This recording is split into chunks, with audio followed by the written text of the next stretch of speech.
Hey, you brothers able to get these records, man. Lord willing, you get them. You know. Just like Job said, man, they forged the lies of positions with no value. All right, give me Job 8:8 too. Because you got Esau, man. Like we were just saying, you go to the Smithsonian, you go to if you could break into a vault in the Vatican, you get the records. They have them. You know, they had that truth. And they used that truth. They distorted the truth just so they can have power over you, man. You know? It says Job 8 and 8.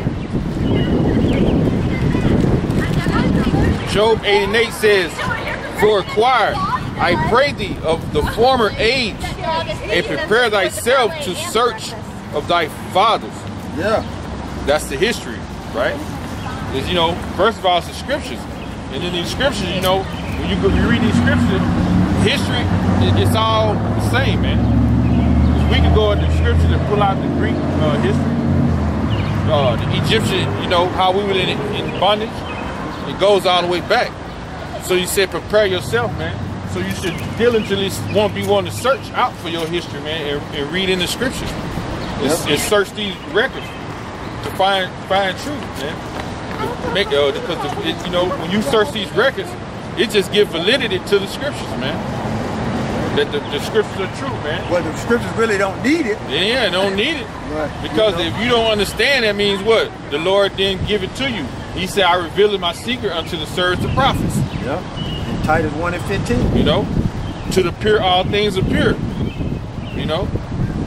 But this when brothers go into these books, this extra. This unto extra. the impure, all things are defiled.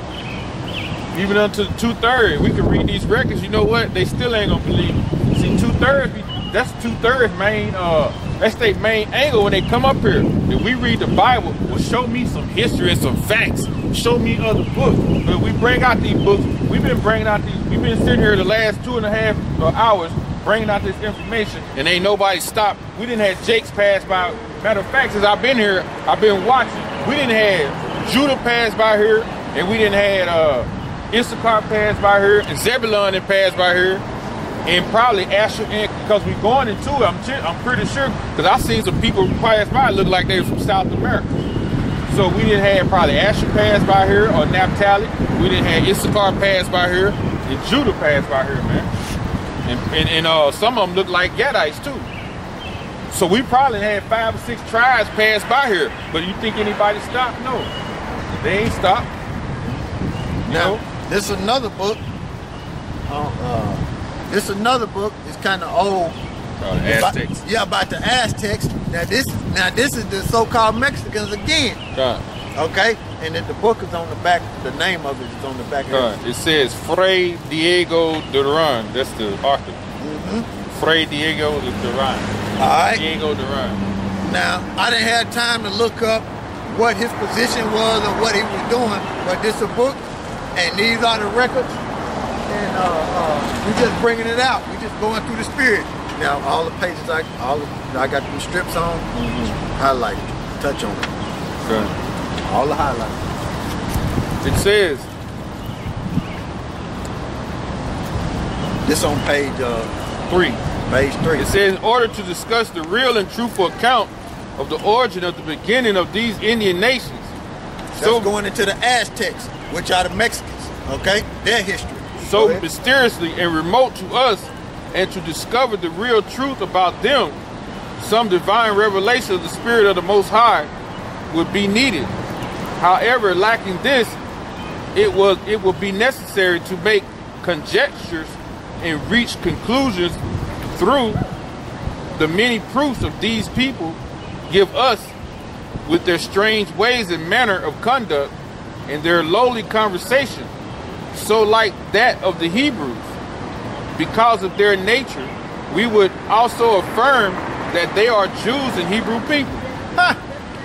And I believe that I would not be committing a great error if I were to state this fact, considering their way of life, their ceremonies, their rites and superstitions, their omens and false dealings, so related to the characteristics of those of the Jews, The Holy Scriptures is witness of this, as well shall use as our testimony. Now, this is before the so-called white man got his hands into everything and corrupted Jake.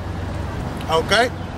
Now, these are Edomites studying Jake while they was over here, and they writing down records of what Jake they were doing and the characteristics and what they were seeing Jake was doing. Now, this dealing with the Mexicans. Again, because a lot of people like to say, oh, how the Mexican Israelites, how they this and how they that. You don't got the records, and you blind as a bat, and you don't got to understand. Because of these things, many suspicions are confirmed that these natives are part of the 10 tribes which Shalmaneser, king of Assyria, captured and took to Assyria in the time of Hosea, the king of Israel.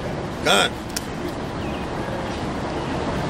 It says the Indians have traditions regarding a great man who, after suffering many afflictions and persecutions on the part of his countrymen, gathered the multitude of his followers and persuaded them to flee from that persecution. That's going into Exodus. They're dealing with Moses. So they got records of fleeing from Egypt. That's what he's saying amongst the Mexicans. Go ahead. It says persecution to a land where they could live in peace. Having made himself leader of those people, he went to the seashore and moved the water with a rod, and he carried in his hand, Then the sea opened, and he and his followers went through. And the enemy, seeing this openly made, went behind him, but the waters returned to their place, and the pursuers were never heard from again. Let's talk about them Egyptians. They got destroyed. So here it is, the so-called Mexicans had records of them fleeing out of Egypt. You know, during the time of Moses. Go ahead. And it's a damn lie if you watch that picture, that 10 Commandments movie came out, they show you where Pharaoh made it out of the damn sea shit. Yeah, the newest Exodus. Damn lies. Kings and gods, I think that's what it's called. Yeah. That pure madness. See, that's them gutter rats. That's them gutter rats making mockery. You see, making mockery of the scriptures. That's what that is. Go ahead. It says, "What clearer proof need we that these people were Jews than the story of the flight from Egypt?" It says, "Therein Moses moved the waters with his rod.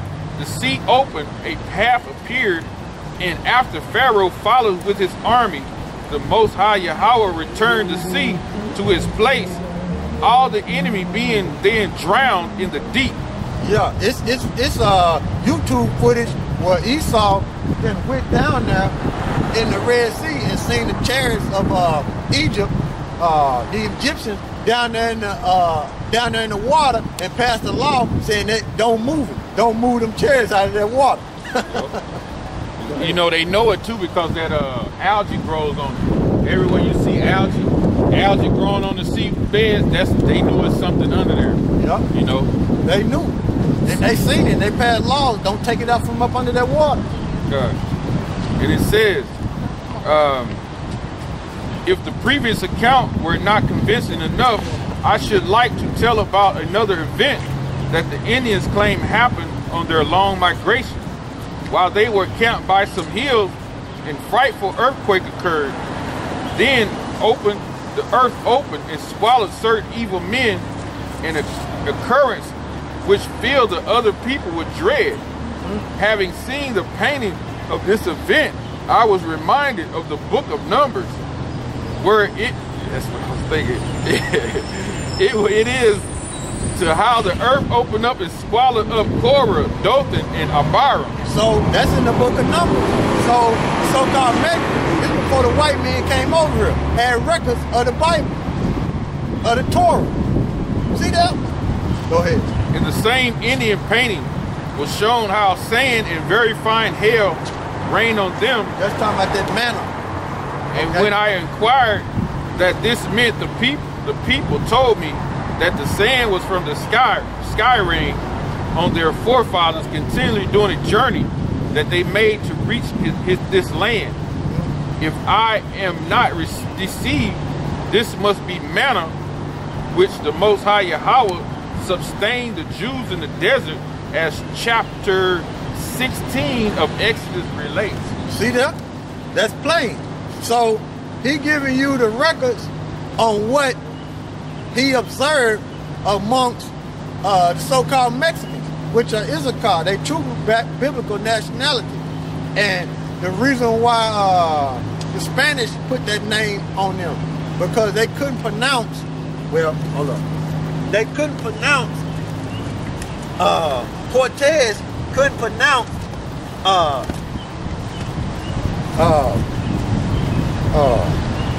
Hebrew. So he wrote it down the best way he could, he wrote it down like it sound, but he really put that, he really, they were saying a Mashiach, but he wrote Mashika, but they were really saying the Mashiach means anointed. So they just said, look, oh, they Mexicans, but it really means a Mashiach. Now, in this book, I'm gonna show you, well, I'm gonna let this brother, but I'm gonna show you that after this. Go ahead, finish that off. It says, we have now seen how the Indians relate the creation of the world, and I have believed it is not necessary to suggest that the reader compare this with chapters 1 and 2 of Genesis. Therefore, I am convinced and wish to convince others that those who tell this account heard it from their ancestors. Oh, heard it from their ancestors. Because the thing about it is, the elders always taught the younger generation what was going on. So during slavery, what happened? The elders got killed off, and they got separated from each other, so they couldn't continue to pass their heritage down. You see? Go ahead. Same way they did us, the Southern Kingdom. Okay. It says, and these natives belong, in my opinion, to the lineage of the chosen people of God, for whom he worked great marvels.